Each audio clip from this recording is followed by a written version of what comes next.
Assalamualaikum warahmatullahi wabarakatuh. Selamat pagi, siang, sore, dan malam dimanapun kalian berada. Hai Sobat Wisata, welcome to On Podcast. On Top Podcast di sini tempat kita membahas tentang on top topic or hot topic tentang kesehatan fisik anak-anak Gen Z. Sebelum memulai terlalu jauh, kita perkenalkan dulu yuk daripada kita kebawa perasaan kan. Perkenalkan, nama saya Nela Galbi Ahmad sebagai host di sini. Dan rekan saya Nisha Ramadhani Ferita dan Nazla Kairunisa yang akan ikut menemani saya di episode podcast kita hari ini. Oke, di episode kita hari ini, tahun ini dan bulan ini juga kita akan ngobrolin tentang kesehatan fisik anak-anak Gen Z yang tiap hari ada aja gebrakannya, iya nggak sih? Waduh, itu mah bikin sih, Nes. Soalnya sekarang anak-anak Gen Z penyakitnya susah banget ditebak loh. Susah ditebak, Cenaya bisa nebak nggak ya kira-kira? Haha, just kidding guys. Shock banget aku, Nes. Tapi daripada tiba-tiba capci coba sharing ke doi, mending sharing di sini aja ya kan? Oke, kita simak dari sekarang ya. Disimak! Jadi guys, zaman sekarang udah nggak boleh meremehkan yang namanya penyakit, mau penyakit apapun itu. Apalagi penyakit yang berhubungan dengan kesehatan fisik. FYI guys, kesehatan fisik itu juga ngaruh ke kesehatan mental, kesehatan organ kalian juga. Tapi kalau soal sakit hati itu lain cerita ya, itu nggak diajak. No, Nah, Gen Z dengerin tuh, apalagi sekarang banyak banget anak 15 tahun ke atas yang telat pertumbuhannya kayak berat badan dan tinggi badan. Tapi ada juga yang kebalikannya loh. Ada anak di bawah 11 tahun udah menstruasi. Udah ada 76% anak Indonesia yang udah mengalami menstruasi di bawah umur.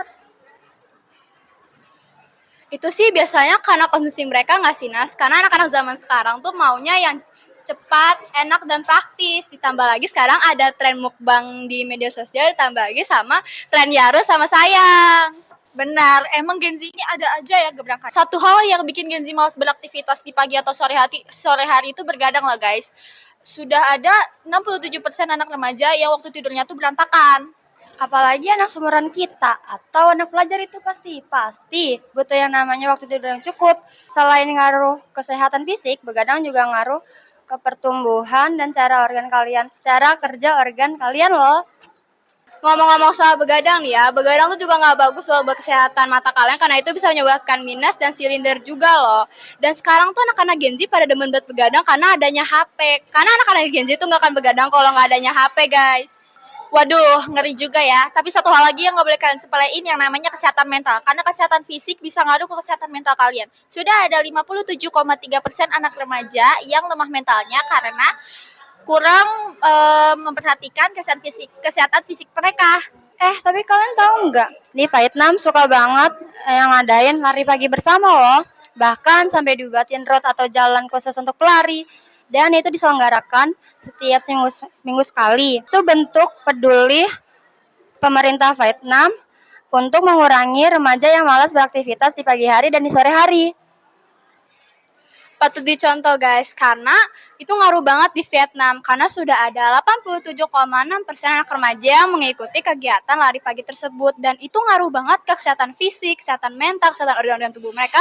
Bahkan waktu tidur mereka terjaga loh. Karena aktivitas yang mereka lakukan di pagi sampai sore hari dengan semangat. Dan itu bisa ngaruh banget ke waktu tidur mereka. Dan itu membuat mereka tidur tepat waktu. Itu juga ngefek ke pola makan mereka. Mereka jadi makan teratur dan mereka jadi jarang makan makanan cepat saji. Tapi guys, aku masih bingung deh. Bingung gimana tuh? Kita kan di Indonesia, jarang banget diadain lari pagi bersama. Itu buat ngatasin rasa malas beraktivitas di pagi hari gimana? Ada saran gak guys? Sebenarnya ada kok kegiatan lari di event-event tertentu dan mungkin kamu misinfo aja Nas. Kalau buat ngatasin rasa malas itu dari diri kamu sendiri untuk menanam rasa semangat menjalankan aktivitas. Itu betul tuh. Tapi aku izin ngasih saran ya Nas. Kalau aku biasanya suka bikin list kegiatan keseharian aku biar nggak bosen aja gitu ngelakuinnya. Dan biasanya kan kita bosen karena kegiatannya itu aja ya. Nah aku tuh suka tambahin sedikit aktivitas lain biar nggak bosen. Wah gitu ya. Kalau buat kesehatan fisik itu gimana? Kayaknya aku kurang memperhatikan kondisi fisik aku deh. Kamu bisa coba kontrol ke puskesmas atau enggak rumah sakit, ya paling enggak setahun 2 sampai 3 kali aja. Terus kamu bisa coba cek hasil kontrol kamu tahun ini sama tahun kemarin kira-kira ada perkembangan atau enggak. Itu dia guys beberapa fakta menarik tentang kesehatan fisik anak-anak Gen Z dan beberapa cara untuk mengatasinya. Dari podcast kita hari ini, kita belajar tentang bagaimana kesehatan fisik jika disepelekan, dan itu bisa berdampak besar di kesehatan yang lain. Sekarang masih nggak mau peduli tentang kesehatan fisik kalian. Ayo kita mulai pola pikir dan pola hidup baru agar kesehatan fisik kalian terjaga. Kami dari On Top Podcast izin undur diri. Terima kasih untuk waktu, tempat, dan perhatian yang sudah kalian berikan. Maaf ya salah kata yang disengaja maupun tidak disengaja. Kami dari On Top Podcast izin undur diri. Terima kasih. Wassalamualaikum warahmatullahi wabarakatuh. Bye-bye!